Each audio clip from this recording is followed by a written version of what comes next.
Градоначалникот на општина Штип Иван Јорданов денес презентираше проект за озеленување, осветлување и уредување на коритото на река Отиња. Во наредниот период ќе бидат засадени повеќе од 1500 садници, обезбедени од општествено одговорни компании, со што штипјани ќе добијат зелена пешачка зона во центарот на градот.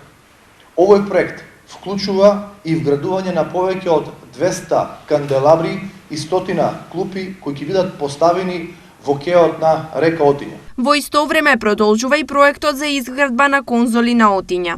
По постапка, тендерска постапка, очекувам во наредните месеци да биде завршен потегот од црквата Свети Никола до хотелот Оаза и од хотелот Оаза до плоштадот Слобода. Тоа се очекува да биде реализирано некаде во првата половина од 2023 година, а во втората половина од 2023 година да се направи потегот од училиштето Ванчо Прке до основниот суд во Штип.